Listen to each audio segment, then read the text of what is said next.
Hey, everybody, welcome to this week's episode of Midwest Mythos. And guys, I told you I would have this episode out for you guys this week. Sorry about last week with the Throwback Thursday on a Tuesday. Life happens, and sometimes equipment just goes down. My mic was not good, so I just didn't have it.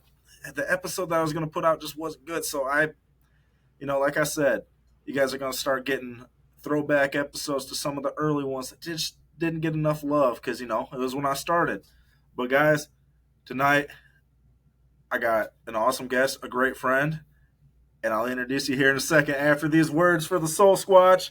Guys, awesome hat. It just, every week, it just gets more and more comfortable. And I was thinking about it this week. I was like, I never wear hats forward except for this hat because usually they're just not comfortable at all. But I started to notice every week I have it facing forward, and it's not just to show the logo, it's because it is the first hat in my entire life that sits comfortably on my head while I was forward.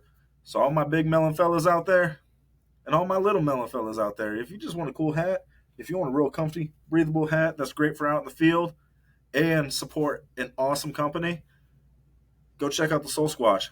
I'll put their link down in the bio below. But with that being said, guys, this week, great friend, great person, great podcast, YouTube, documentary person, one of the coolest, funniest people I've met out in the field. And that is the queen of cryptids, the cryptid huntress, Jessica Jones. How's it going? What's up, Riley?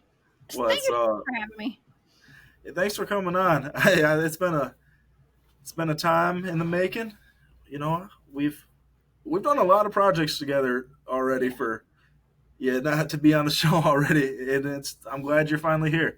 Thank you. No, I enjoyed having you on my show, and your wife made a cameo appearance and told us about her dogman encounter, and it was awesome. And I had a lot of fun. And we also had a lot of fun up in the East Tennessee woods, too.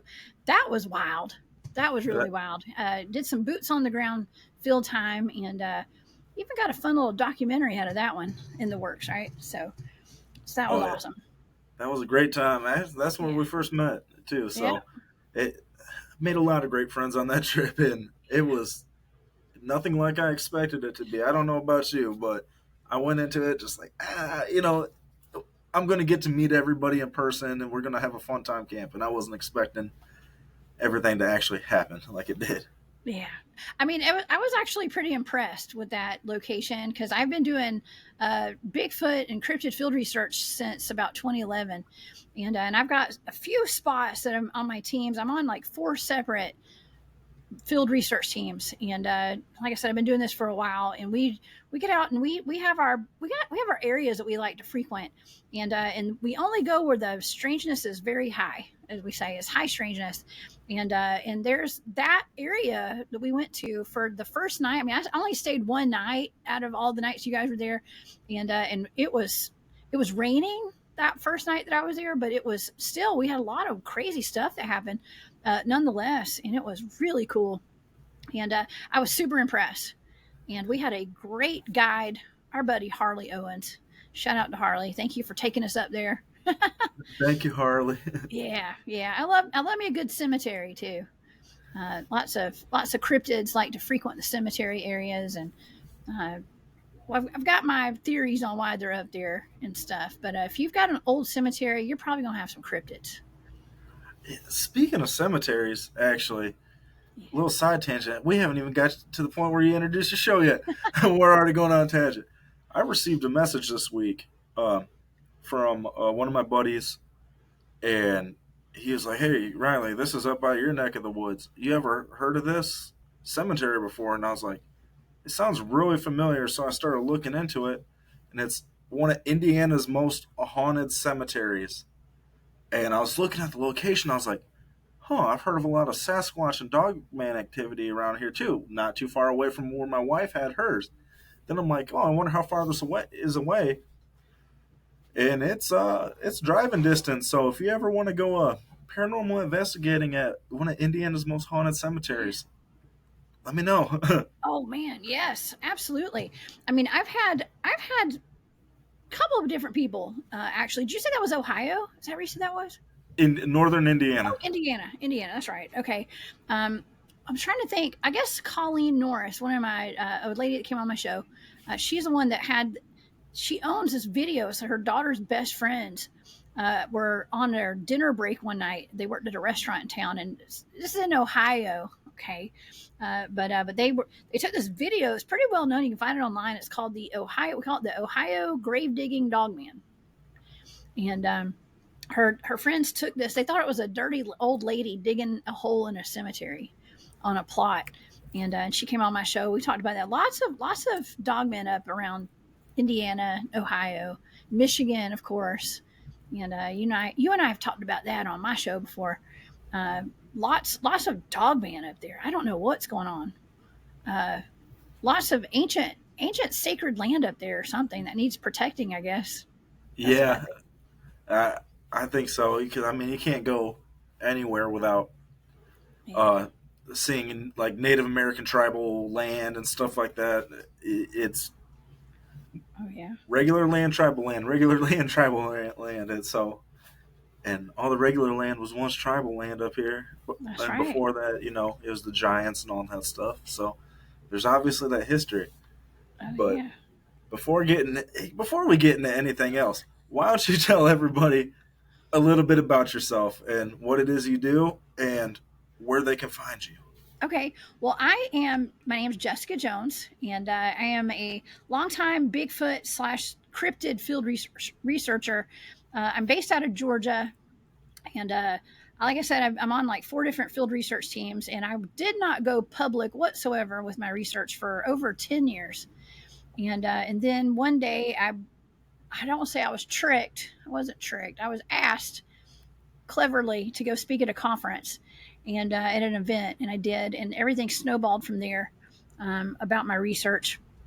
Uh, we let's see, one of my teams is public. The others are really not. Okay, we talk about it. One team we talk about our research, and so that's where I've been able to kind of really talk about that team's research, and it's pretty well known. It's called the Medow, and is a place that we research.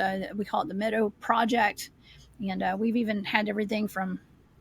I mean, I've encountered everything from Bigfoot and Dogman to portals. We have a portal on video, and we can talk about that after a while. But nonetheless, I have a YouTube channel.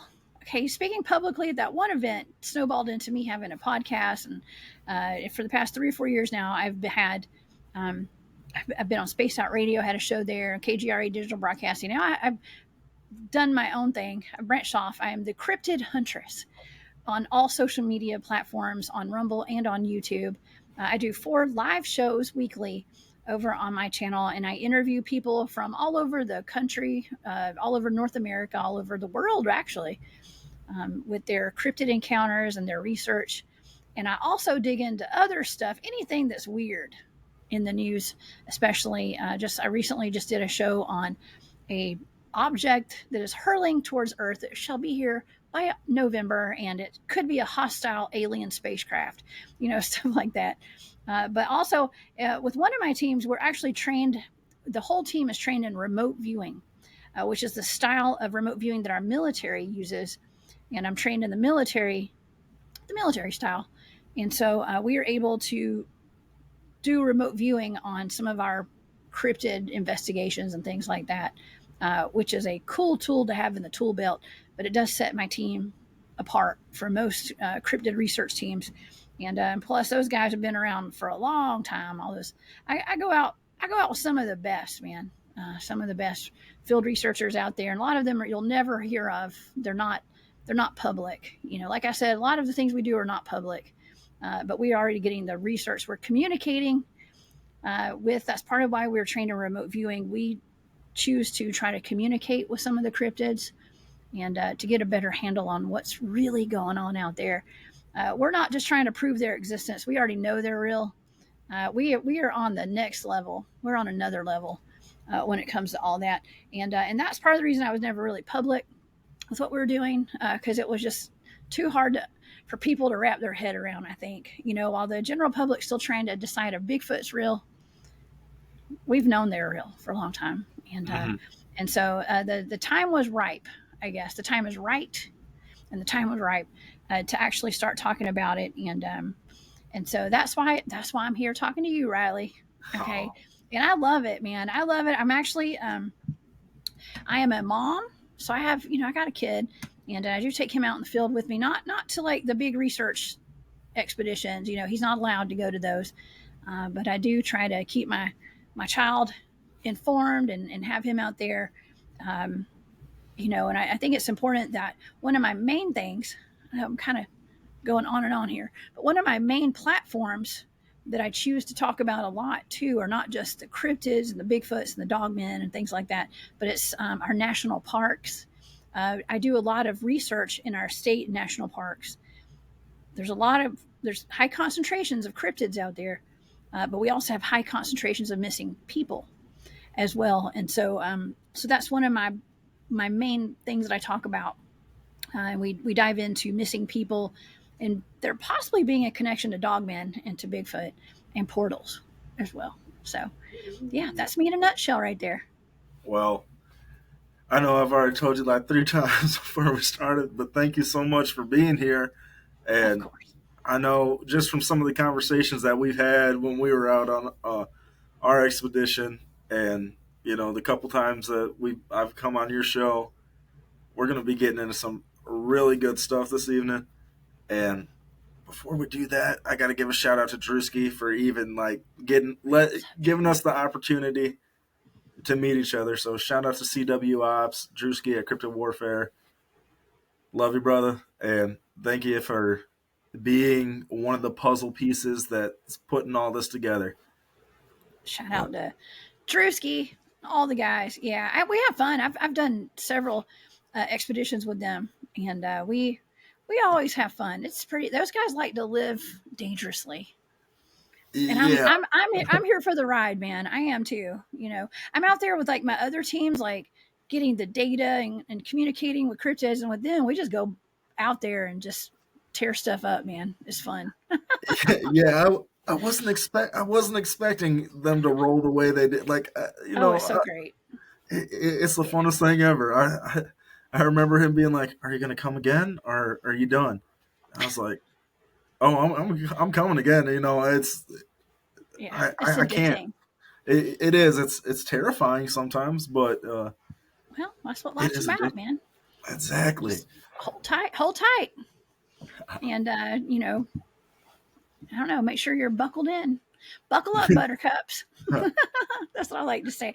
I mean, this is what I do for fun, and no matter how sticky it gets out there, I know that I'm safe. Because I hope I'm safe, okay? Because I only go out there with people that I would I put my life on the line for everybody, and so did they.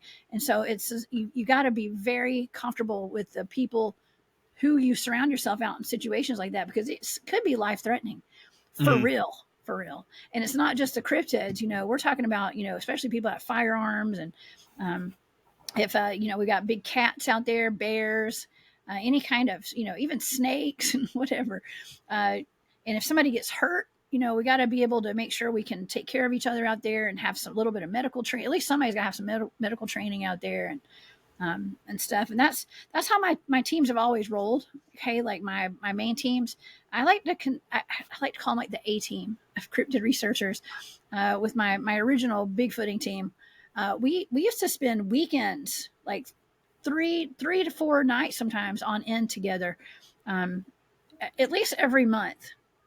We used to, and that's when we were learning our remote viewing training, and but we would also go and we'd learn like things from like medical, like combat medical training, to um, urban escape and evasion mhm. classes and stuff. I mean, I know how to pick a lock like a pro, man. I can pick locks. I can do all sorts of stuff. I know how to go get water turned off. I need to. I got all sorts of like crazy weird stuff.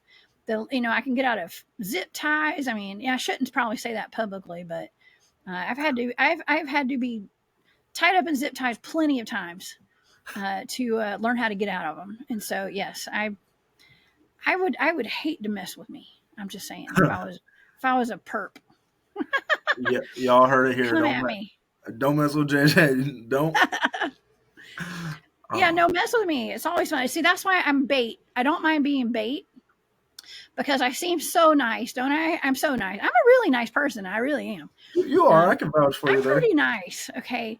But that's part of. I mean, I guess it was great learning how to play poker when I was a teenager, and stuff like just get that poker face, and the naive like Southern Belle persona kind of thing. I can do that if I need to, okay. Mhm. And not that Southern Belles are naive because I'm a Southern Belle, okay. But you know what I mean.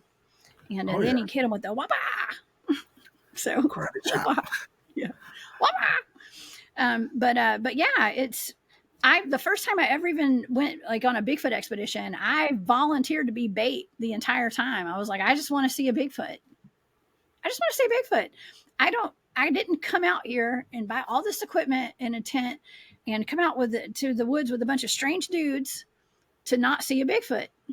And I was like, I'll do whatever I need to do to go see a Bigfoot. I'm going to put me in a weird predicament out in the middle of the woods by myself and let me see a Bigfoot.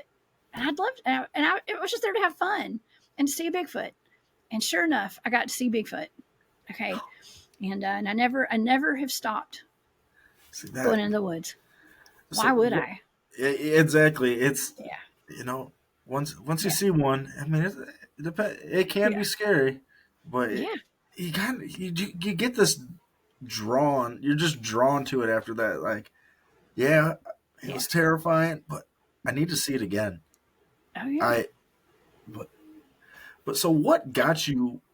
We've talked a lot about like your early stuff. What made you want to go out and hunt for Bigfoot? See, like, how'd you get started and all this kind of stuff? Well, when I was a kid, I always had a connection to the paranormal ever since I was a little kid, and obviously it was meant to be put on my path. It was like predestined. I know it was. There's no way it wasn't. I don't have any other explanation for what I do today other than this is what God planned for me. To have this platform that I have today to touch so many lives I like to think a positive way. Okay, and whether it be talking about Bigfoot or whatever, my avenue just happens to be Bigfoot. Okay, and cryptids. But when I was a little kid, I used to see ghosts.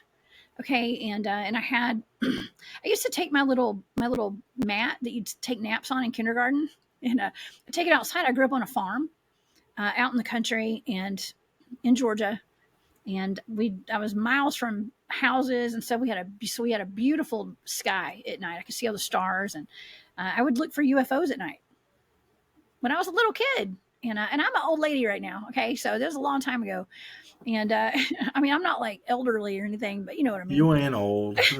Oh shoot.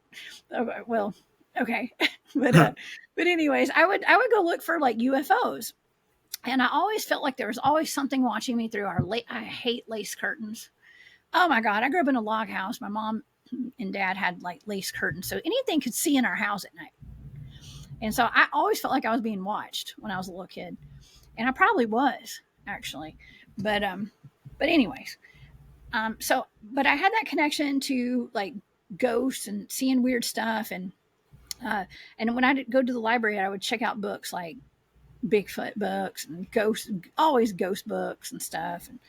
And then as I got older, I was having more contact with like ghosts. I'd wake up at night and there'd be, people standing around my bed that had on like Victorian era clothing, and they'd be talking to me telepathically because their mouths would not be moving, but I could hear their voices. And here's another thing that really, really catapulted me into like looking into the paranormal and like ghost hunting. You start off, that's like the gateway is like the ghost hunting, right? And Mhm. into the cryptid world. And so I had a string of like a lot of loved ones that died, a lot of like my best friends. I had a boyfriend that died.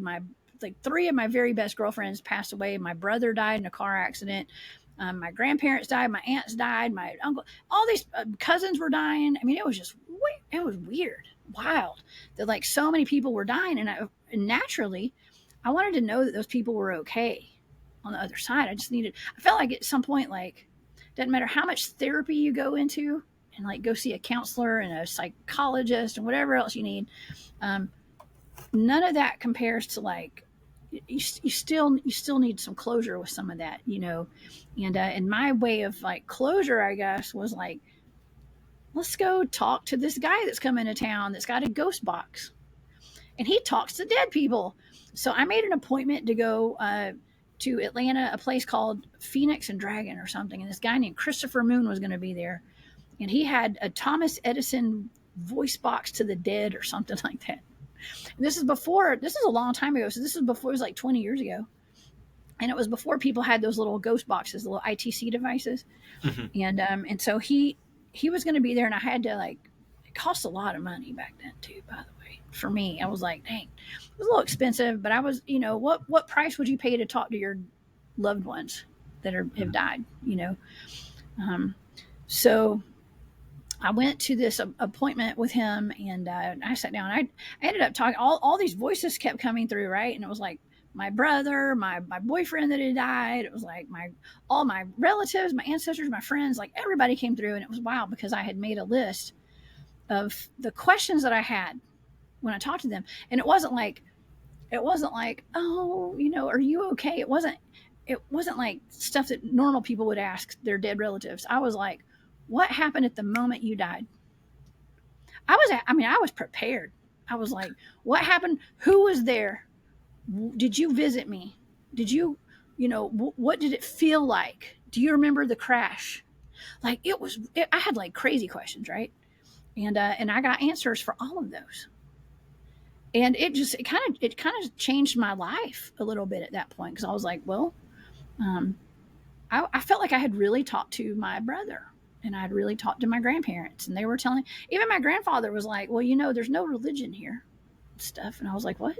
He was like, they were offering me all this information that I was like, I just took note. I wrote everything down as they were talking to me. And I was like, okay, I'll just note that, because in the back of my head too, when I left there, I was like, well, how do I know that was my grandparents I was talking to?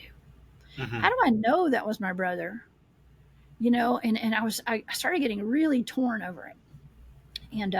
And I did go back again when Christopher Moon came back into town. I did another session, and I, you know, um, did it again, and had some more questions, and it was cool and all, but I was just like, and I started getting a little more suspicious as to, like, I don't know if I'm really talking to my loved ones.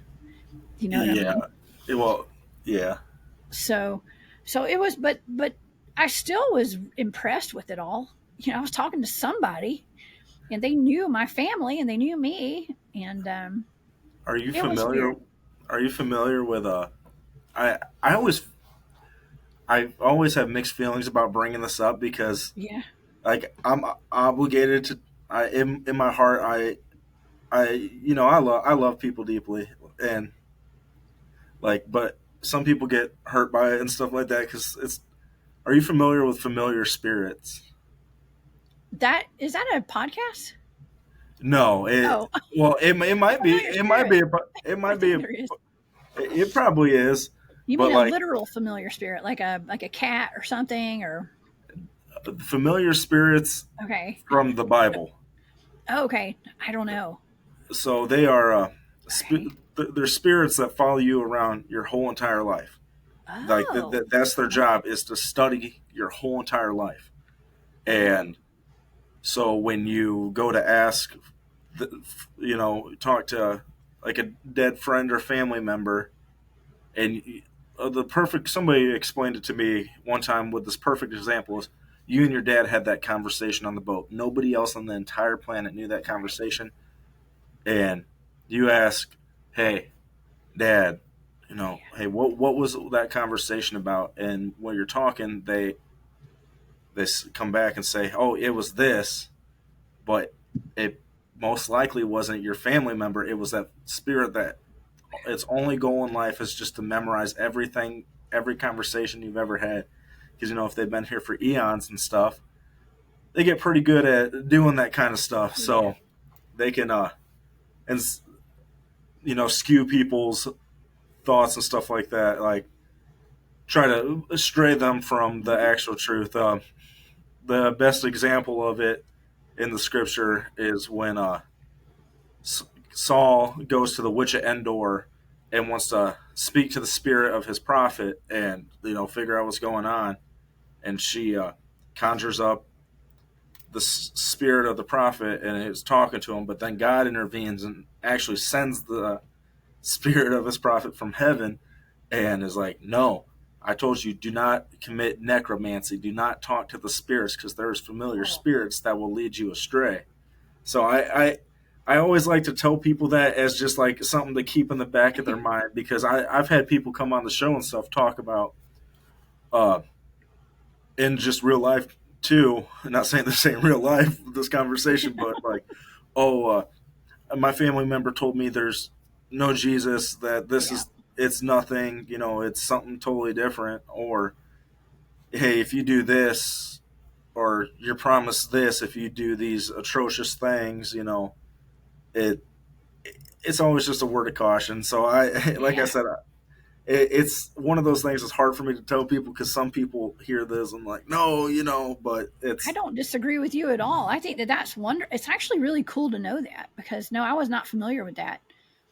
And I've always had my suspicions, and so like I'm not a fan. I don't do Ouija boards. I don't talk to the dead. I'm kind of like I try to walk away from that kind of stuff. If anybody's wanting to do that when I'm out in the field, doing like it, because I did have, I don't anymore, but I had ghost hunting equipment that I used to take out. I actually gave some of that to a young lady whose property that I went and investigated with Cryptid Warfare guys, the CW Ops.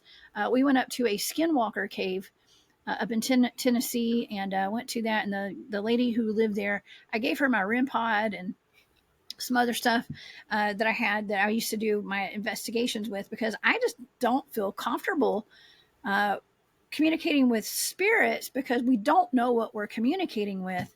And I'm kind of like, to me now, no offense to anybody, if you were a ghost hunter, to me that is like old news. Okay, like that's low vibrational, and I am like trying not, I don't want to do like the low vibrational stuff that's on a lower frequency in mhm. my world. That's just where I'm at right now. And so I'd rather not do that. Okay, Yeah, but yeah. I'm in the same boat. Like I'll go to places that are supposedly haunted, because I love history, I love Yeah. architecture. So like, you get to go to a cool like old jailhouse or something like that. Or I do enjoy walking around cemeteries and stuff like that. But I'm never gonna actively talk to something or try to communicate with something. Now, if Yeah. something happens, it just happens. But you Yeah. don't actively seek it out. It's like you said, it's low vibration activity. It's, you don't want to be Yeah. there. When it comes to that, yeah. I mean, we did they're doing like a out at the Meadow. There's some of the guys like to do like, I forgot what you call it, but you put in like earphones or headphones, and they put on like a blindfold or something. It's like some kind of experiment. Hmm. I know I exactly forgot. what you're talking about. I And it's cannot think of like the name. there's like a the little ITC device, the ghost hunting, the ghost box, whatever, is like running. And so there's one person with the blindfold and the headphones on, and you can't, they have, it's like sensory deprivation, right? Hmm. And they'll sit there and they don't know what's going on, but they can hear the headphones are connected to that ITC device. And so I think that's how it works. And because I've done it before, but they hear a voice will come through, because there'll be somebody that's asking questions that's outside of that, like doesn't have any headphones or anything on. And they're like, "Hey, what's your name?" And so the person with the headphones and the blindfold on they can't hear the question, but they can hear the ITC device going, and they just blurt out whatever they hear on there. And I did that one time, and I could not stand it. Whatever was trying to talk through the box to me did not like me, and it was like, oh, it said horrible. It was like being mean, and like it was Ooh. just, it felt demonic almost. Like, It probably I don't want to it say probably was. demonic, but it was not good, and I swear I'd never do that again.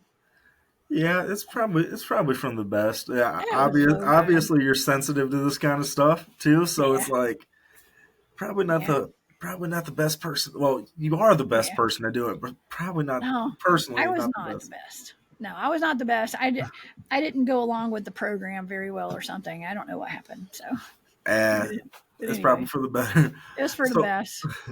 so you brought up the Meadow a couple times. Hmm. Why don't I know it's one of those things that's like you can only talk about so much, and stuff. And I don't want it to be the main focus of this evening because Yeah, I know you got so much more stuff. But what would you mind sharing just like a little bit, maybe like one or sure. two wild things that happened out there that you can talk about on it, just so people who may have never heard about it can, because right now it's kind of, as we were talking about earlier, kind of blowing up everywhere right now. Yeah.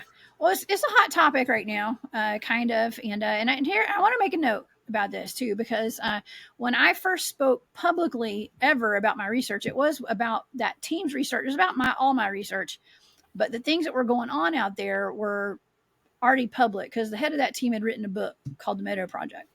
And had gone on coast to coast, and so people heard about it, and they found out that the people throwing that conference found out that I was a part of that team and was in that book. One of the guys there had read the book and didn't realize, they was like, "Oh my God, that's you," and so that's how I got thrusted onto a stage, basically, literally. And so, anyways, we've been researching that place since about 2015 or 2016 or something like that, and it's, I don't know, it's in an undisclosed location. We've never given the location away publicly. I haven't, definitely, but anyways, it's a place where we have had a lot of strange things. Now, actually, the two gentlemen, one of the gentlemen that had the most experiences out there has passed away. Bob, we call him Grumpy, and then Tim. They actually, while we were out there one night, the team was out there. They were guided into something that showed up in the meadow, and I gotta explain what it is. It's in a big forest, okay, and there's a big open area, about 2 acres or so, I guess. I don't know, of just, we call it the meadow. And we go out there. There's been a lot of local legends and lore out there in this area. Went out there because there's like ghost stories and stories of this lady called them monkey bears, like probably Bigfoots and stuff like that, out there in this area. So the guys decided to go scout it out, and we brought the team out there, and we've been researching ever since. But a lot of ET activity, strange shadowy figures out there, Bigfoot stuff, and fairies. I mean, weird stuff like that. But one night the team was out there, and what we do is we'd hike out there into this field, and it's a pretty good long hike out there to get to this place. And then we would branch off into like small teams. There'd be like 2 to 3 people per small team. Everybody go sit out in different corners of the meadow and just observe. We're not out there hitting trees and whooping and all that kind of stuff. We don't really do that. Not usually. Okay. If we're feeling saucy, we'll do it, but not really, because we're not out there looking for Bigfoot because we know they're out there. We're out there to look for the other stuff. Mm-hmm. Okay. There's so much more out there than Bigfoot. Bigfoots are established. That's why dogman's so popular now, I think, because we've already found Bigfoot. I'm just saying. Yeah. Bigfoot's known. That's a known. They're not that. I'm not gonna say they're not that exciting. They're very exciting. Shout out to all my Bigfoot researchers out there. But if you've been doing it a long time, like I have, they're out there. Okay. Dogman. I think I finally first saw my first dogman about a month ago. Okay. But anyways, I digress. Okay, so there's a lot of other stuff out there, and we've had light beings out there and a lot of UFO activity and stuff. But one night, there was a small group at the beginning when you walk into the meadow, and that was like my buddy David, Terry, and Kristen were out there. And David was sitting there, and he started noticing, he was looking through his night vision or his FLIR. I think it was his FLIR. Might have been his night vision, but it was dark. It was the middle of the night, and we always carry our Baofeng, our walkie-talkie. It's actually CB radios, ham radios, out there with us, and everybody's got one. And he started seeing what looked like a cube, like a box that was the size of a building. Like, it was big. It showed up in the middle of an empty field, and you could only see it through night vision or FLIR. Okay, it had a heat signature to it. And he'd take his device down, he'd look, and he was like, well, he couldn't see anything, so he'd put his device back up to his eye. And he said, hey, Terry, check this out. Tell me if you see something over there. And so Terry looked, and he saw it too, and it was like a building, like a cube, and it looked like it had 2 windows on the front with crosses in them. And it was just weird. And so they radioed over to a team across the meadow. They said, hey, can you guys go check this thing out? Something showed up in the meadow. We can only see it through the FLIR. Can y'all go check this out? And so Tim and Bob, and maybe another person, but it was definitely Tim and Bob, walked over there. Now, these are both retired military special forces search and rescue guys, both trained extensively in remote viewing, just like myself. And so they are very attuned to the environment, to energy shifts, to anything you need to be aware of. Those are the two men right there. Those are the ones you want with you out in the woods. Okay, no matter what. And so Tim and Bob, and I think two other guys, I think Daryl and Lee might have been with them, but they walked over to this box. They were guided over to where this thing was, and as they got up to it, Kristen pulled out her thermal or her FLIR. I can't remember what she had, but she had her thermal device, and she hit the record button on it. So she recorded this. As they're walking over, you can see their heat signatures approaching this cube. That's what we call it, the cube. And as they got up to it, both of their heat signatures disappeared. Now, each of them said that when they got up to it, they said the environment changed. They didn't know they had disappeared into anything because they couldn't see it. It was dark out. There was nothing there as far as they knew. But as they got up to it, their heat signatures disappeared. They said that the vegetation on the ground changed, that it went from thick brush and briars to smooth ground. The stars disappeared, and there was a slight change in temperature. I believe it got cold. I want to say they lost radio contact for a second, but I think they weren't in it for very long, to where they knew there was something wrong. Both of them acknowledged there was something off, and they backed out of where they had just walked in. But mind you, they're still just in the woods in the meadow. They didn't know they had walked into anything. But they both, I think it was about 30 seconds they stayed in it, and then or maybe a minute, and they backed out, and their heat signatures reappeared on this video. Now, it was weird.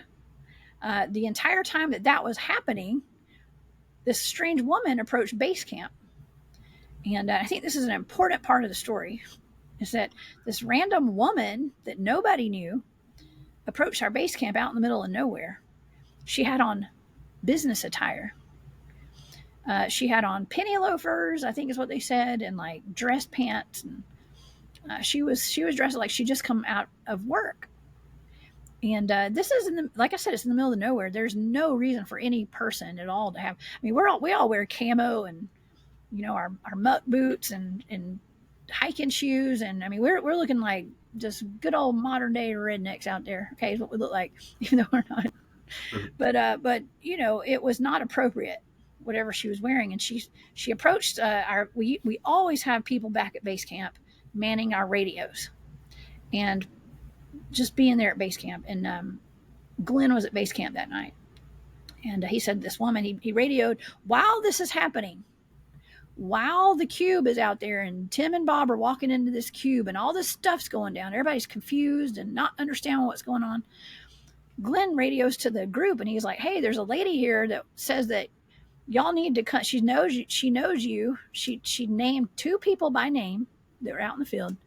Said that she knew them from the college they went to, and she needed them to come back to base camp now because she wanted to take everybody to go see monkey bears down the road." And it was just freaking weird. And it was like, what? And so they've got this strange woman came out of nowhere with her son, this guy that they said that she was a lot bigger. He was a lot bigger than her and didn't look a lot like her, what everybody said. And he didn't say a whole lot, but he was like this big dude with this lady that was dressed in business attire. And they're sitting there urgently saying that she needed the group to come back so she could take them down the road to show them where the monkey bears are. And it was just total weirdo. Like weird. I'm not calling her a weirdo, but it's total weirdness. And it was weird. And so when the team finally came back to base camp, she was still there and was acting erratic and was heavily intoxicated, is what they said, enough to where she even urinated in front of the entire crowd by the campfire that night and stuff. And it was just really weird. And none of it made sense. But the fact that they had some stranger that showed up to distract from what was going on. I mean, this is life changing stuff happening out there. This could change the course of a lot of the ways that we look at things. Mm-hmm. As far as like the missing people, I mentioned the missing people in our national parks and our state parks. You know, if people are just walking into cubes that they can't see, portals is what we call it. And I forgot to mention this. Well, if people are walking in that, maybe that's where these missing people are going. Okay. And I forgot to mention, as soon as Tim and Bob reemerged from the cube, their heat signatures show back up. The cube shrunk down into a tiny little cube and it floated away. It was gone. So if they had not gotten out of there when they did, they may have disappeared forever. What? That? Yeah. I don't even know where to begin with that.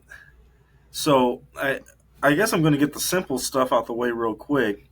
Was anybody able to identify the woman and say, "Hey, yeah, actually, we do know this woman"? Or, eventually, yes. Oh, all right. So No, yes and no. It turned out, okay, she was they were able to find out who her name is and who she is. But she came in there and here's the thing. So the mistake, I'm going to say it was a mistake, but this is something that Bob always did. Bob was the head of the North Georgia Cryptid researchers, and that was one of my teams. And he would always take a sign out whenever we were going to go camping, because we go to these places that are like out in the middle of nowhere. So he would usually put a sign, this little sign by the size of a piece of paper, or like a realtor sign, like one of those things you see on the side of the road or whatever. And it said North Georgia NGCR and or North Georgia Cryptid Researchers. And so apparently she saw that sign, was what she said. She'd seen our sign out there.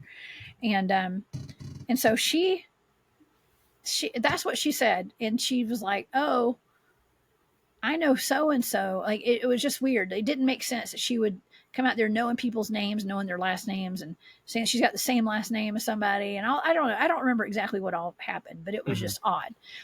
It was later found, because, you know, we do digging. We research everything. Yeah. And it turns out she was a professor at a local college. And she does not recall. She was contacted, and she does not recall being intoxicated that night. She said that she remembers the interaction, but she doesn't remember it the way that we remembered it, that the team remembered it. Okay. And when I say we, I'm not including myself, because I left the Medow that day before this happened, because I had my son was really little back then. Mm-hmm. He was still he was wearing his pull-ups. I remember that, you know, and so I had left that afternoon. I'd been there before with the team, and left that afternoon before all this happened. And I went home, and I'm having the exact same time they're having the cube out there. I'm having things happening at my house that were paranormal that we have on video too. Oh. It was wild. And so, as if that wasn't enough for you to wrap your head around, Riley, I'm at home. I was married at the time still. My child's father. Okay. And he had been out in the Medow with me too. So he was out there, and my son was happy to see us. He's been staying with his grandma. Okay. And I have this elliptical machine. I had an elliptical machine in my front living room. Okay. And so my son was on this elliptical machine, and he was like having fun. I could hear him, like, you know, kind of yelling and looking cute. And my ex-husband at the time had his camera phone. He had his phone out, and he was recording him. And I could never show this video publicly, unfortunately, because my son has on his underwear. Mm-hmm. Okay. But I hear him saying to me, he's like, "Hey, come in here. You're going to want to see this." And he's recording, and you can see it in the recording, actually, as my son's doing the elliptical machine on it, and he's riding this elliptical or whatever, and like going, woo, wee-hoo, you know, these two balls of light start dancing around my son. And I walked in the living room and I was like, well, what is that? And his dad was like, I can't see. He's like, can you see those? And I was like, yeah, I can see them. I can see them with my own eyes. I mean, you can see my son pointing at them with his finger and following them. He goes, mom, ball. He kept calling them ball. And there were two of them. And you can hear me in the video. I go, what are those, bugs? Because it was so out of the ordinary. It was so weird. I thought they were like moths, but it was a dark room. There were no lights on in there. It was a dark room. And I could see these two, they were the size of golf balls. And they were dancing around my son. And I'm watching them, and you can hear me say, are those balls? What are those? And his dad was looking at him. He said, I can't see them with my eyes. I can only see them through the screen of my phone. So it was actually really cool because it showed me that my son and I could see these things that his dad couldn't see. And so I'm standing right beside this man, and we're having the exact same experience, all three of us, and two of us are seeing these with our own eyes, and one of them can only see them through his phone. So I found that to be wild and crazy. And eventually one of the balls shot towards the phone. You can see it in the video. It shoots into the phone, and the phone powers off. It powered the phone off. And so that was happening. I mean, some people kind of joked around about, well, what if that was when Bob and Tim went into the portal? They came into your house. I mean, I know it's so weird, but it's just I never had orbs in my house before, and I never had them in my house after. That is. It didn't make any sense. That is pretty weird. Right? That all this stuff happened at the exact same time. In the same day, same night. Yeah. Man, that's wild. So. Oh yeah. Well, and so here's the thing. So the team started to have to figure out, like, well, okay, so we started calling that the portal. What happened with Tim and Bob? Because we didn't know what else to call it. And of course, eventually, like at some point, that was tasked to the remote viewing team that I'm on as a blind coordinate remote viewing target. Now, when I say a blind target, that means that I'm given a set of coordinates, and I have no idea what those coordinates are. And I sit down with my pen and my paper, and I write out charts, and I focus in on those coordinates psychically, and I get a bunch of data out of it. Okay, it's like a process, steps and stages and stuff. And I never know what those targets are half the time when I'm tasked these. I just turn in my data, and that's that. So I did remote view that, but I don't even know when I remote viewed it. I don't know what the data was. I think we did all come to what I was told the consensus with the data was that it was actually a portal. It was a portal, some kind of interdimensional portal. Now, I believe, this is my thought on this, I think it's man-made. I don't think it's alien. I think it's some kind of like tech. I'm going to tell you, it's in a federal land. Okay. And I don't know what's going on with these national parks and state parks, but there's something that we're not being told. Okay. Oh, I agree going 110%. on out there. And I do think with the clusters of missing people we have at some of these national parks, why wouldn't they be taking certain people? And I think some people are targeted actually when it comes to that. And I think cryptids could be used to kidnap people and stuff too in some of these parks. I don't know. I just think it's important that the general public knows about the missing people and the clusters and the dangers of being out there and taking your kids, and your dogs and yourselves. Stay on the trails, everybody. Stay on the trail. Don't go pick berries. No. And don't get near the water. You can help it. Here's one more thing. I'll tell you one more thing that happened to me out there. This is probably the most profound thing. I've had a lot of stuff that happened to me out there, but the strangest was, by the way, Tim and Bob both passed away after that. The two gentlemen that went into that portal got very sick within a year or two, a couple of years after that happened. And they have both passed away now. And we do have suspicions that it could be related to potential like radiation that happened when they encountered that. We do take measurements of radiation when we're out there. We take baseline measurements in the morning and throughout the day. And whenever something paranormal happens, there usually is a spike of radiation. Yeah. And so we wonder about that. And Tim had a sudden heart problem, and Bob got an aggressive form of cancer, and they were both too young for both of that. Okay, Tim was young too, but anyways, okay, let's talk about what happened the last night that Tim was with us actually, out at the field. He was having some health problems and nobody knew what was wrong with him. He didn't know, but I think he had an appointment at a heart doctor. Like the week that he passed away suddenly. Um, but we had gone for a trip out to the Medow, and we were out there, and I went early with Tim and his daughter, and because he was having trouble kind of walking and breathing very well and stuff for some reason. We went out there kind of early before the team came out. The rest of the team, we were going to do like a big investigation of the Medow that night. But we went out there early, and as we're hiking into the Medow, we were passing this like body of water, let's just say, okay. And as we're hiking, I hear a woman's voice, which is just absolutely ludicrous. There's no way, first of all, a woman could even get over there. She could, but you got to have a set of cojones, dude, to first of all be over there by yourself at night. This is, like I said, it's a scary spot. Okay, but snakes, alligators, I don't know what else over there. Okay, I would never, ever go over there by myself. But I don't know. Maybe I did go over there by myself because let me tell you what happened. So we're hiking in, and I hear a woman's voice yelled out. It sounded exactly like this. She goes, "Time travel!" And I was like, "What was that?" I stopped and I said, "Hey, did y'all hear that?" And Tim and his daughter both looked at me and they said, "Hear what?" And it was right by like running water. If you ever do like the ghost box stuff, like with the white noise is like what the spirits' voices talk over, and this was right there. But this woman's voice, I was like, "What in the world? How did they not hear that?"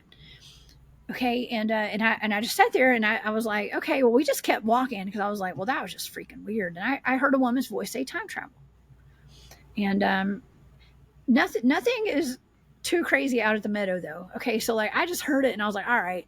The more I thought about it, I was like, okay, well, there's either a real woman over there, but why would a woman yell time travel to me and to us? Time travel of all things. Why would she say it's time travel?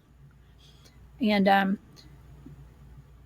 thought about it so much. It took me a month. It was like two or 3 weeks, probably at least. I was sitting at home, still perplexed over hearing this woman say time travel. I realized that was my voice.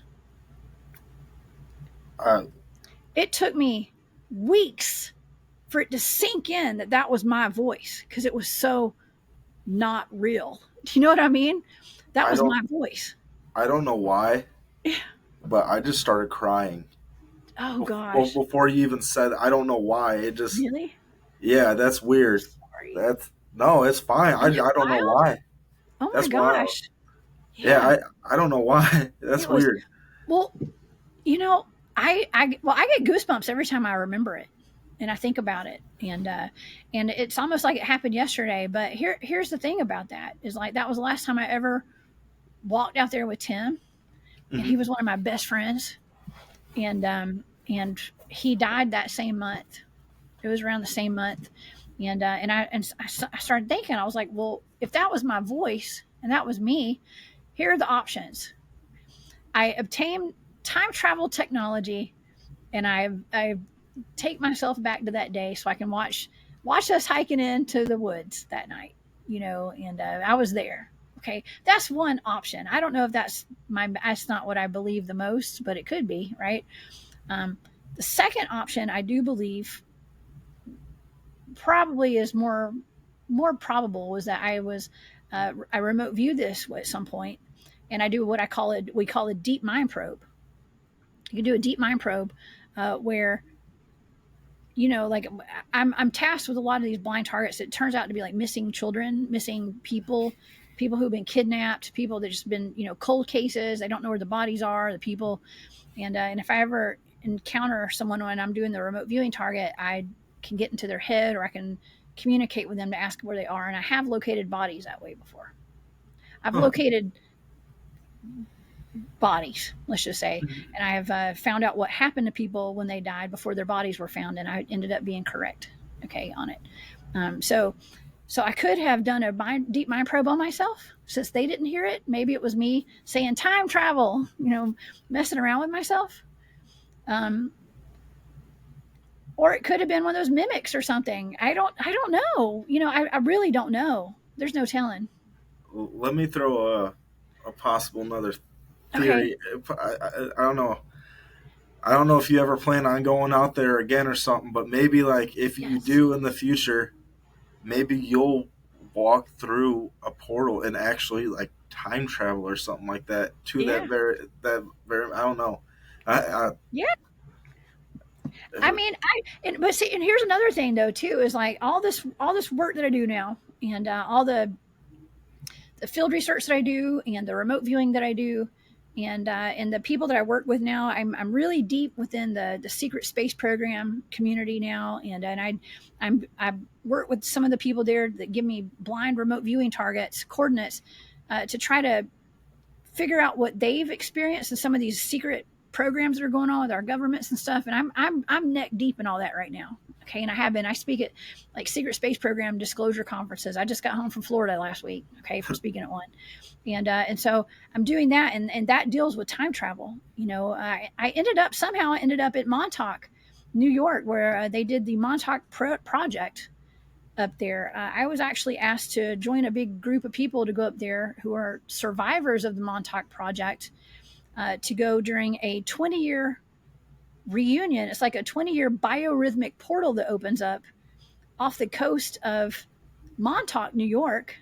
And that's where they say that every 20 years the USS Eldridge reappears, and it's stuck in a time loop, a time warp, over and over again.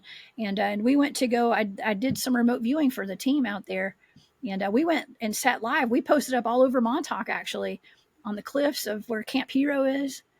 We had a boat out there with people on the boat. It was wild. I mean, I've listen. Life has been really wild, but it does deal with teleportation and time travel, and that's kind of become a theme in my everyday life now. Is I'm working doing time travel stuff. Okay, so am I a time traveler? Probably. uh, you know I don't know. I I will know. be if I'm not already. Yeah, exactly. I know a lot of people. I've met a lot of people in my 25 years. Yeah. If I was to choose a list of people that would be time travelers, you would be up there. Well, thank you. Thank you, I guess. I don't know. It's kind of dangerous to be a time traveler these days, I think. That's what, if you watch TikTok and stuff, you got to be careful saying you're a time traveler out here. Yeah, But I don't know. They say the Trumps are all time travelers. You know, I don't yeah. know if you've gone down that rabbit hole yet. Oh yes, I have. Yes, I Yeah. have. Oh That yeah. that that's an interesting one for It sure. is. No, I love it. I think it's really cool. Somehow I don't know how I ended up here, but I'm here. And I mean, I think I have experience. This is trippy, right? Because I say, well, if I'm not a time traveler now, I will be. Well, here's the thing: time is just an illusion, and everything is happening. The past and the future is happening right now. Okay, and it's like I know it's hard to wrap your head around for the normal people of the Mhm. world, but I have I have remote viewed myself, I believe. And I remember waking up at night when I was young. When I was younger, I was in my don't say I was in my 20s probably. I lived in an apartment out in Decatur, Georgia. And I remember waking up one night and I saw these like sparkly lights in the corner of my room. I was like, "What in the world is that? What is that?" And it was during the time where I had learned I knew remote viewing. I was training in this for the past for 10 years. We were training in remote viewing pretty often, and I was learning it at the time. And I remember waking up and having all these sparkly lights in the corner of my room, and having ghost experiences and stuff. I figured it was just a ghost or something. I don't know. I just went back to sleep, and then later I remember one day I was like, "Well, I'm going to remote view that. I'm going to do like a little front loaded target. I'm going to tune into like what that was as kind of practice."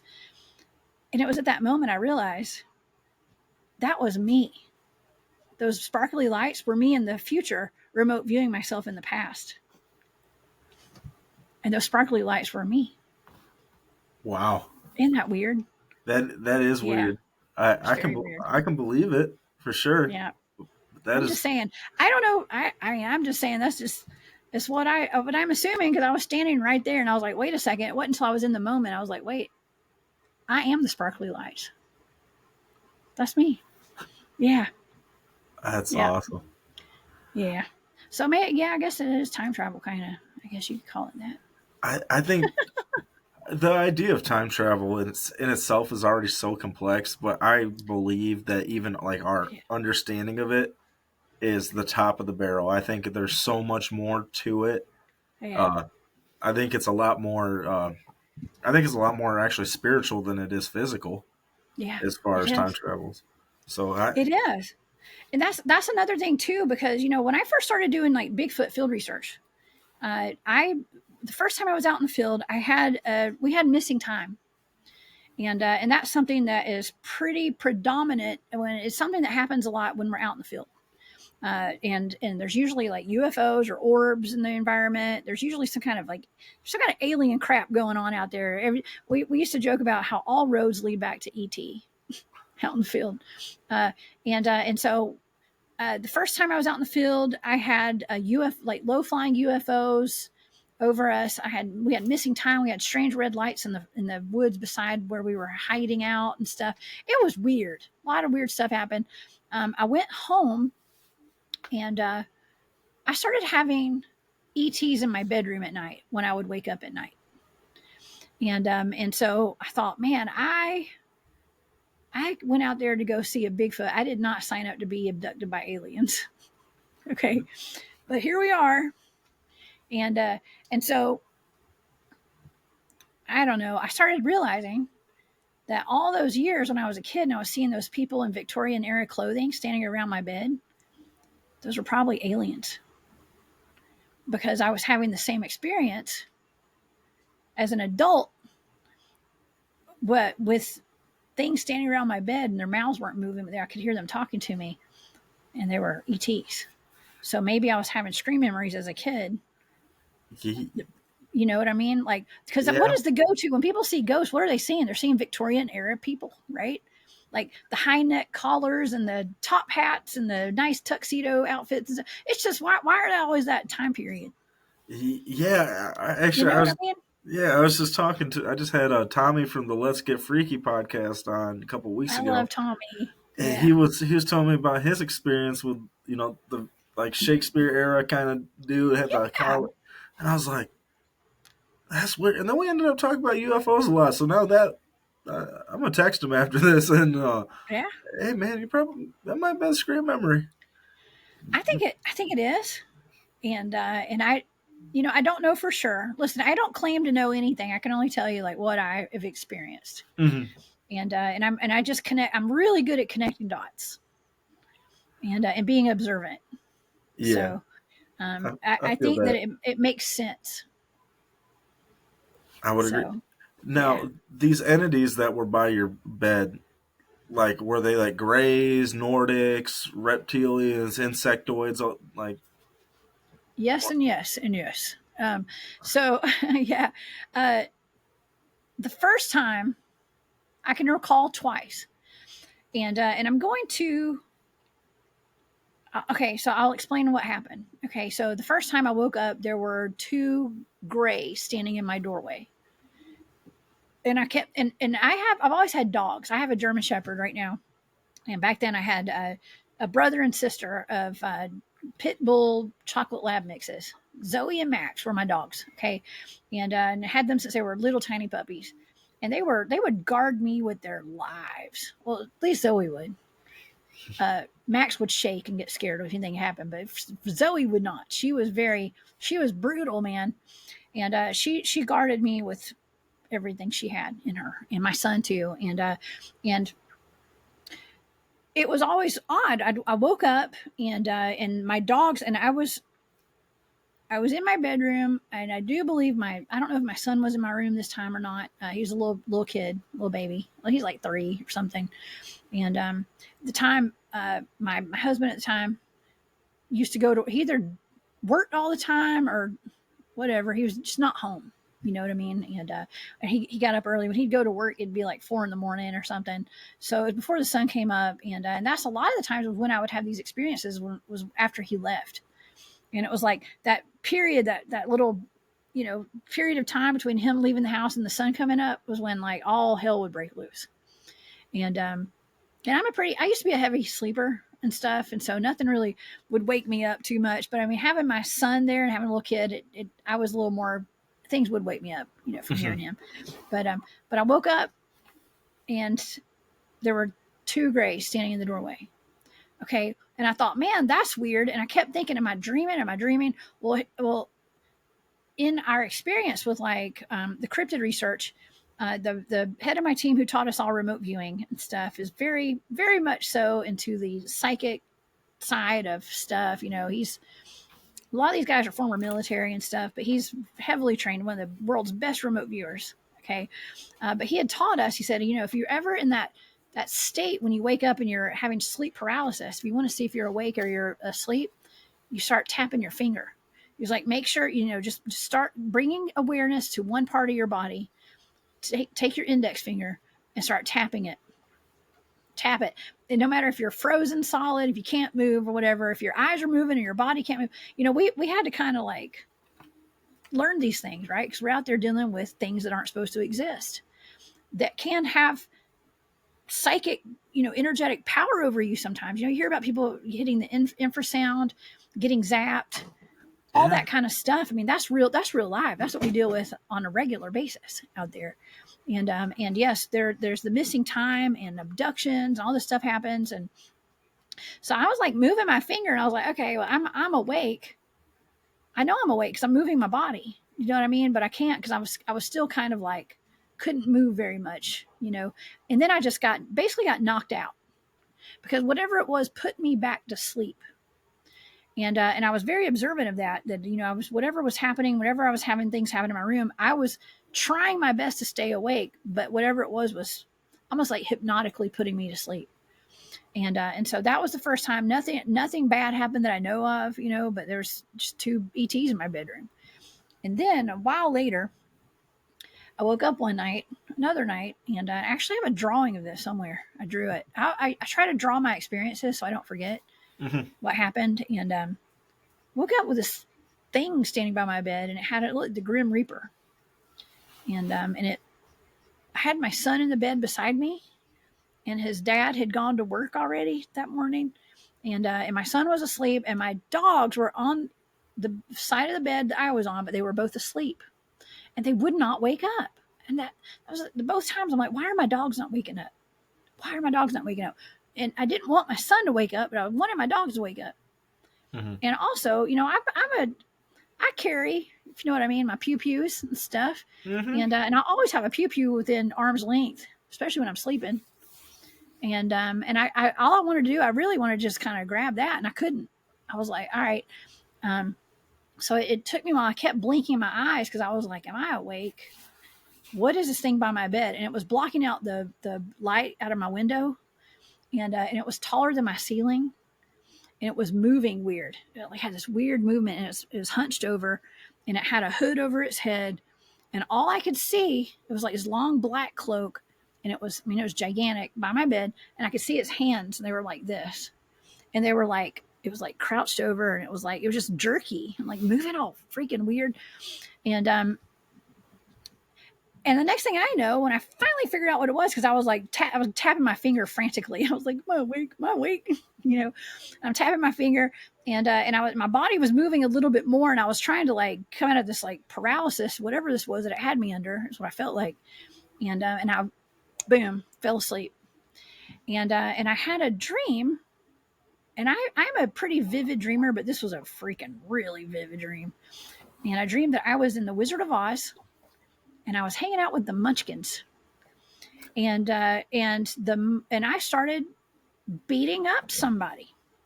And the Munchkins were telling me, quit beating up our mayor. You're going to get us in trouble. That's what they said. Quit beating up our mayor. And they kept informing me that you're going to get us in big trouble. So basically, I was fighting something, and I was fighting it with all my might, everything I had in me. And And then I woke up and I was like, what the heck was that about? And then I recalled that I'd had that encounter that night. And to me, with the hands and the movement and everything, I think it was like one of those praying mantises, kind of like a praying mantid or a mantid being. Yeah. But it was taller than it was as tall as my ceiling, but it was hunched over. And I had tall ceilings in that bedroom. So yeah, I just tell you what, I'm just like, man, getting into the Bigfoot cryptid field research, you really do bite off more than you can chew sometimes. Yeah. And your life gets weird, doesn't it? Yes, it does. So I know Yeah. it's getting a little late. I just gotta ask one more thing, and you can say yes or no. Okay. You mentioned you just may have seen a dog man. Can you talk about Yes. that or no? Absolutely. Let's hear I it. would love to. It was really odd. Okay, and I wasn't expecting to see this whatsoever. Um, about I'm going to say now it's been about 2 months.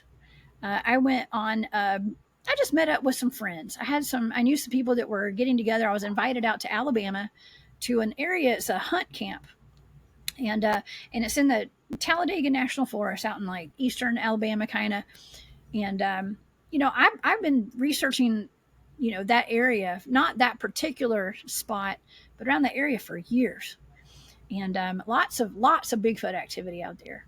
And so I went out there, met up with some friends, and I remember it was my buddy Mark Green invited me, he and his wife, and they have a podcast called Cedar Creek Bottoms Homestead.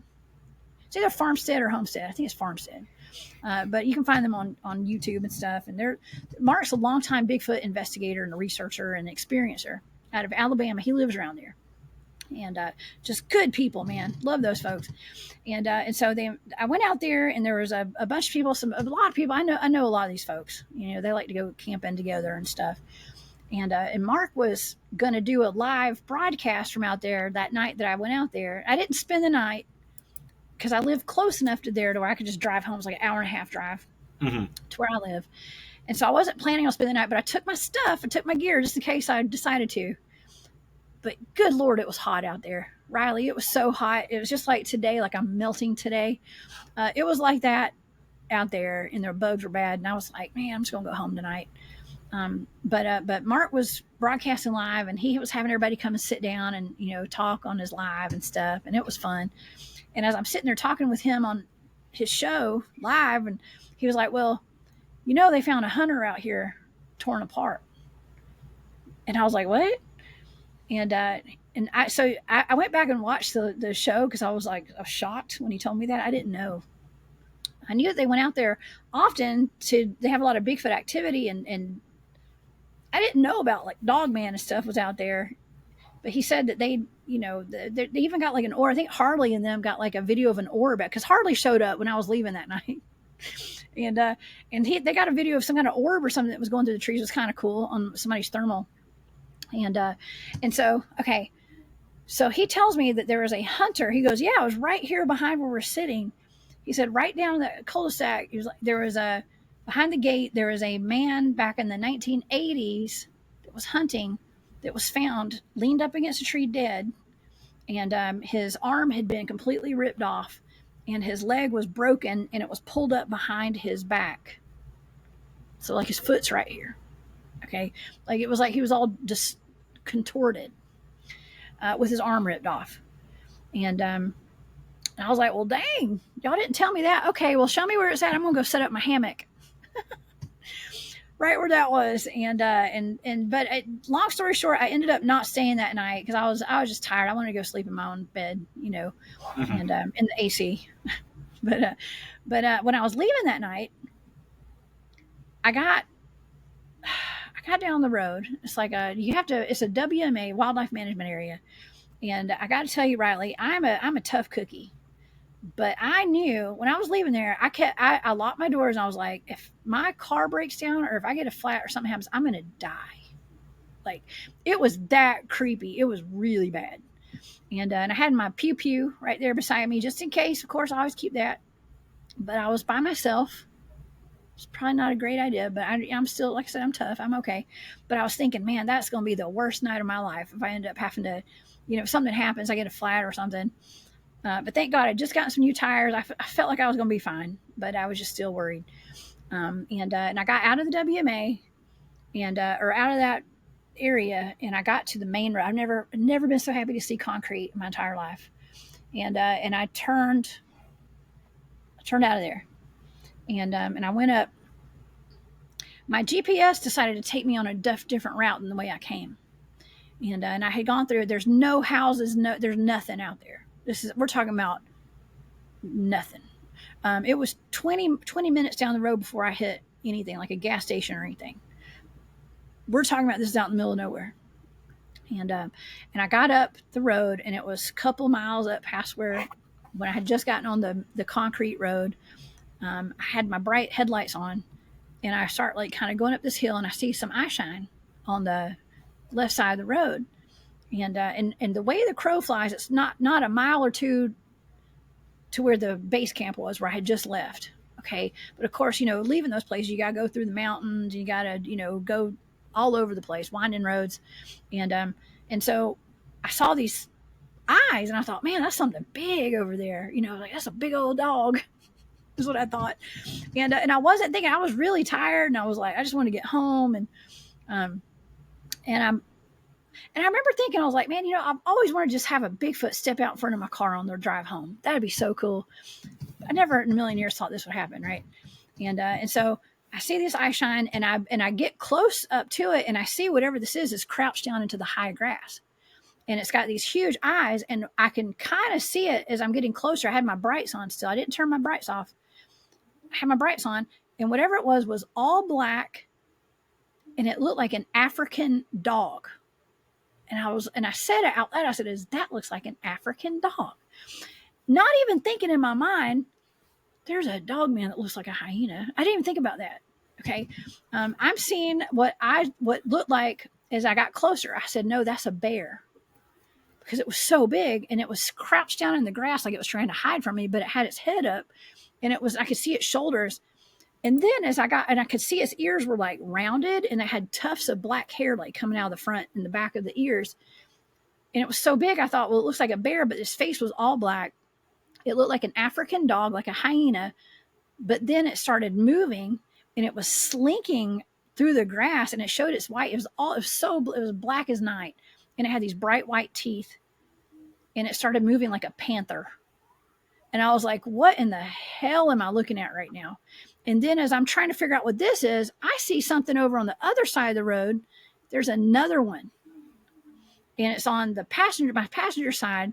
And here I am, slowed down, about as slow as I can go, trying to see this and have my windows up. I got dark tinted windows on my truck, okay? So I'm still like in the headlights, and I look over, and there's another gigantic animal. It looked like it had its back to me, and it wouldn't turn around. And it was also in the tall grass, but on the other side of the road. And all I could see was the whole back and the shoulders, and its head was down where I couldn't see its head. And I started thinking, I was like, well, maybe that's a bear that got hit by a car. Maybe all these two animals have gotten hit by a car, but they were the size of bears. So, but the back of the one that wouldn't turn around and look at me, it looked like the back of like a Bigfoot. I don't know. It was just all very odd, very odd. And I rode past, and I was like, I kept thinking, what in the hell was that? An African dog. The African dog just kept coming up in my mind. I was like, that was an African dog. That's huge. And my brain didn't want me to think that could have been a dog man. Like I kept saying, no, that wasn't a dog man. There's no way that was a dog man. It doesn't fit the description of a dog man. And so I didn't get home till like 2 a.m. Okay, it was late. And so it was too late to like message anybody that was back at base camp. I didn't have phone service the whole way home. Mm-hmm. And so I got home, and I waited till the next morning I woke up, and then I sent a message out to a couple of the guys back at the base camp, and I sent one to Mark, and I was like, hey, Mark, this is what I saw, and this is the exact location where I was. And he wrote me back, and he said, well, Jessica, a guy I know lives there. That's his property, his farm there. He calls them boogers. He has boogers on his property, but he's also had 2 dogman sightings on his property right there. The exact location, dogman. And I was like, well, I guess they were dogman. And here's the thing, like, we have those charts. You ever seen those charts of like the different types of dogmen? Yeah. This didn't line up with any of them. So is it? There's a different cryptid. I've only heard it mentioned like twice. Like it's like a Gwenande or something. Oh, I a was Genoa or a Gugwe? go away. Gugwe. Yeah, Yeah. that's kind of what I was thinking. Like I don't know. I just as you were doing that, I googled like hyena dogman, and it's like Yep. this is weird looking. Like Yeah. just like the images that are on the Google. Yeah. But see, here's the thing. Okay, so it looked more like what that hyena, and it never stood up. Okay, it was crouched in the tall grass, and it was either to me. I was like, okay, so maybe something, whatever this animal was, I was looking at, maybe it got hit by a car, maybe it was eating something over there, maybe it Hmm. was eating, maybe the other one was eating something. You know, about I'm going to say about 75 yards down the road, there was a domesticated dog. I did see a dog. Maybe they had been chasing this dog, or maybe the dog was their friend. I don't know. Um, Maybe the dog was alerted to something being out there. I mean, there's no telling. We're out in the middle of the woods in the country, but it looked like that hyena type dog man, but it didn't have spots on it. It was all black, pitch black, like a black panther, is what it looked like. That's so weird. I Yeah, that's the first I've heard of that. I mean, but yeah. these places they just they got the stuff. That's all. That's just what it is. They got sauce out there in Alabama, man. There's all sorts of weird stuff going on in Alabama. Oh So yeah. all over the South, especially. I mean, you were up there, and I mean, we were a pretty good ways from there, being in East Tennessee. But nonetheless, it's the Appalachians down there, and the Appalachians end right there where I was. That's the very lowest southern point of the Appalachian Mountains. Was right there where I was in the Talladega Forest. So yeah, I went on a dogman hunt with CW Ops last year in July with Brian and who all went, Drewski and Braxton. I mean, we had a pretty good time out there. Brian's dad was with us. We went looking for dogman, and I think we ended up running into Bigfoot actually up there. So that was in Alabama. Oh yeah. So Brian's dad's told me lots of stories out of Alabama oh too. yeah, So you know, man. I need to go There were spend some. cemeteries out there too. By the way, we hiked in like 5 or 6 miles into the woods, and we passed two cemeteries going in, old ones. Wow. Yeah, Well, you know, we could keep. I know we could go for a few more hours, I can come but back sometime. Okay. yeah, I know it's a weeknight. We both got stuff to do tomorrow. Yeah, So it's been what? fun though. Yeah, it has been a lot of fun, and I can't Yeah. wait till the next time. So before we wrap things up, why don't you tell everybody one more time where they can find you? Okay. Well, you can find me over on my YouTube channel. It's the Cryptid Huntress on YouTube, and my website is thecryptidhuntress.com. And just the Cryptid Huntress all over social media and wherever, and Rumble as well. I've got a Rumble channel um, there. So you just look up the Cryptid Huntress. You'll find me. I'm Jessica Jones. And yes, I'm a time traveler, time traveling dogman, Bigfoot, butt kicker is what I am. I'm just kidding. I mean, you are. I'm I kidding. I don't kick. I don't kick their butts. They kick mine. don't know. I think you'd hold a chance. But Maybe, maybe. Well, we'll have to get back in the woods again soon. Okay, yeah, Riley. That's fine. We'll do another CW op soon. it sounds like a Yeah. plan to me. Well, thank you again so much for coming on. This was a great conversation. I can't wait till the next time, whether it be in person or uh, over the computer again. And guys, go give her channel some love. She deserves it. Great person, great content. And with that being said, guys, go check out the Soul Squatch. And if you or anybody you know would like to be a guest on the show, you know where to find me. You can find me in the link down below, the link tree, linktr.ee/Midwest Mythos Podcast. You can fill out the report counter form there, or you can message me on Instagram at Midwest Mythos. Slide into the DMs. Let's have a conversation. I want to have your stories and talk to you. And with that being said, guys, y'all have a blessed week, and I'll catch you next week or on a Throwback Thursday. Bye. Bye.